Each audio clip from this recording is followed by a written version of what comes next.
Olá a todos e todas que assistem este vídeo. Meu nome é Ricardo Mateus Tomás de Aquino. Eu sou discente do programa de pós-graduação em História da Universidade Federal de Ouro Preto. Irei apresentar de maneira breve minha pesquisa de mestrado intitulada A Condição Eletrônica, Técnica e Historicidade, que compreende o recorte de 1960 a 1990. A pesquisa é orientada pelo professor Valdeir Lopes de Araújo, do Departamento de História da UFOP. Ela conta com financiamento da Fundação de Amparo à Pesquisa de Minas Gerais, a FAPEMIG. A indagação pela atual experiência do tempo histórico tem sido um tema recorrente nas pesquisas em teoria da história. As principais hipóteses sugerem que nossa orientação histórica contemporânea estaria organizada ou restrita às experiências dispostas no presente ou já acumuladas no passado, limitando, em especial, nosso acesso à dimensão futura da historicidade. Chamamos de historicidade os comportamentos teóricos e práticos estabelecidos por uma sociedade a partir de seus vínculos mais ou menos estáveis com passado, presente e futuro. François Hartog, historiador francês, chamou essa situação atual de presentismo. O teórico literário Hans Ulrich Gumbrach denominou como presente amplo. Os historiadores brasileiros Valdeir Araújo e Matheus Pereira delimitaram a noção de atualismo. Segundo tais argumentos, teríamos superados a experiência moderna da história, na qual ações e linguagens da vida política e social estariam direcionadas por nossa relação mais intensa com o futuro, assim como descreveu Reinhard Koselleck em seus principais trabalhos. Nesse sentido, essa pesquisa investiga as sustentações e as nuances de tais hipóteses, destacando o modo como o tempo histórico se estruturou a partir das tecnologias e mídias eletrônicas consolidadas na segunda metade do século XX. Para cumprir com nosso objeto de pesquisa, levantamos as seguintes questões. Tais argumentos presentistas, anteriormente mencionados, seriam diagnósticos hegemônicos de nossa atual experiência do tempo?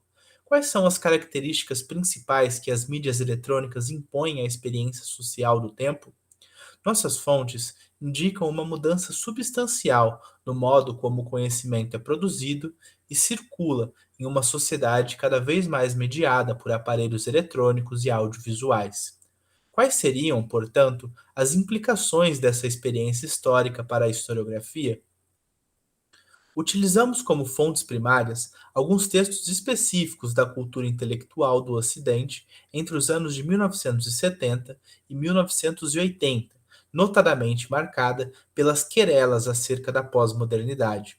Tais autores são ligados à teoria da mídia e à filosofia da técnica, e suas reflexões mobilizam debates sobre a experiência da história a partir das transformações sociais, políticas e culturais desencadeadas pela tecnologia eletrônica de comunicação. Algumas dessas fontes são Simulacros e Simulação, texto de Jean Baudrillard, publicado em 1981 na França, os livros de Willem Flusser, Pós-História e O Elogio da Superficialidade, ambos publicados em 1983 no Brasil, a monumental Condição Pós-Moderna, livro de Jean-François Lyotard, publicado na França em 79, e as obras de Paul Virilio, Velocidade Política, de 77, e Estética da Desaparição, de 1980.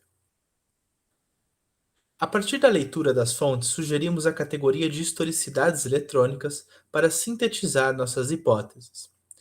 A primeira hipótese diz que nossas fontes indicam como lugar comum uma crítica à historicidade moderna e aos paradigmas historicistas de elaboração do passado. Portanto, uma dupla crítica, a noção de tempo histórico e a escrita linear como mídia dominante na produção e apresentação do saber histórico. A segunda hipótese indica que a reflexão sobre o tempo parece acompanhar algumas preposições que Matheus Pereira e Valdeir Araújo teceram na hipótese do atualismo, isto é, uma preocupação crescente com as dimensões da simultaneidade, da atualização, da velocidade e do tempo real. Certas compreensões derivadas da história intelectual, história da historiografia e teoria da história fornecem os pressupostos de nossa pesquisa. Em primeiro lugar, fazemos um uso específico das considerações de Koselleck sobre a história conceitual. Compartilhamos o pretexto de que toda linguagem está envolvida em uma relação mútua com a realidade histórica. Isto é, que a compreensão histórica visa primeiramente esclarecer sobre a realidade além do texto, além da linguagem. Hans Ulrich Gumbrich sintetizou tal dinâmica através da ideia de ontologia da literatura, isto é, o conjunto de modos fundamentais como os textos se relacionam com as realidades que existem fora deles. Valdeir Araújo, em sua delimitação da analítica da historicidade, nos lembrou que a relação com o passado, embora necessariamente mediada por representações, possui outra fonte mais fundamental, a própria experiência da história. Ao modo de Koselleck, o que torna-se decisivo como teoria e método é evidenciar que a compreensão histórica de um texto ou de uma ideia, antes de privilegiar uma simples reconstrução das coisas passadas, está diretamente condicionada por critérios temporais.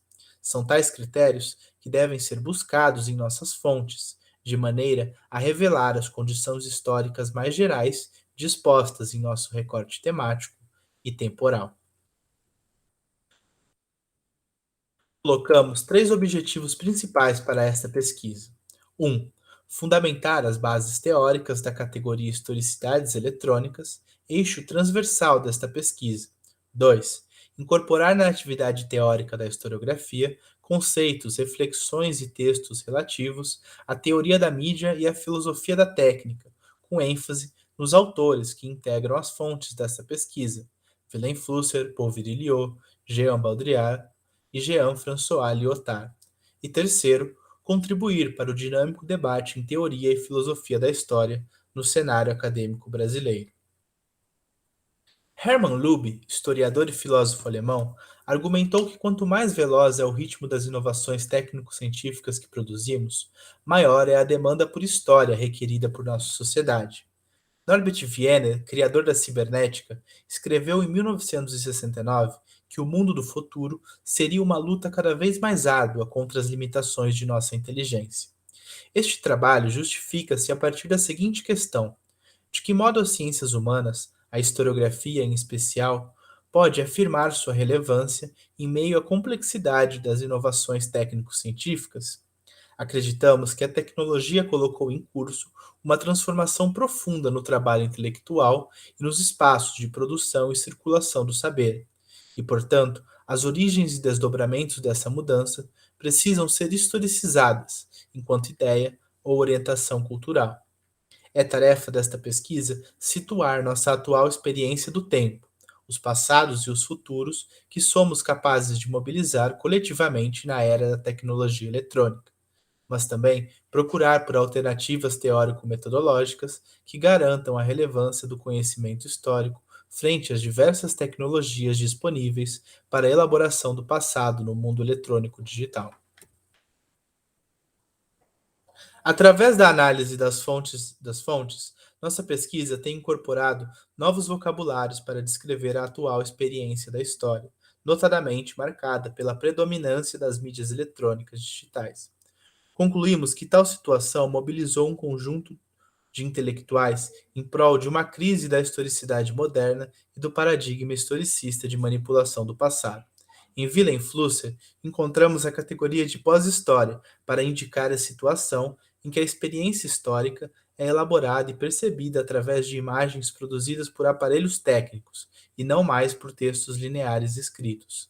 A partir do diagnóstico de Flusser, concordamos com as ponderações de Hayden White e Pierre Nora sobre a crise do historicismo, isto é, a insuficiência da historiografia moderna em tratar da consciência histórica moldada pela tecnologia eletrônica, não mais vinculada à linearidade das histórias modernas, mas sim à simultaneidade e ao tempo real das imagens.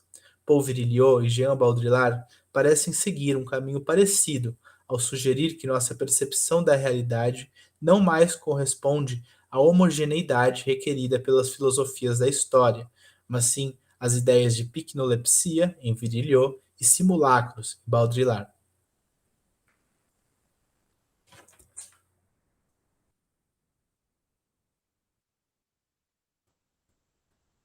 Agradecemos novamente à Universidade Federal de Ouro Preto pelas condições institucionais para o desenvolvimento da pesquisa, aos professores do PPG-ISO-FOP pelo incentivo teórico e à FAPEMIG pelo financiamento desta pesquisa.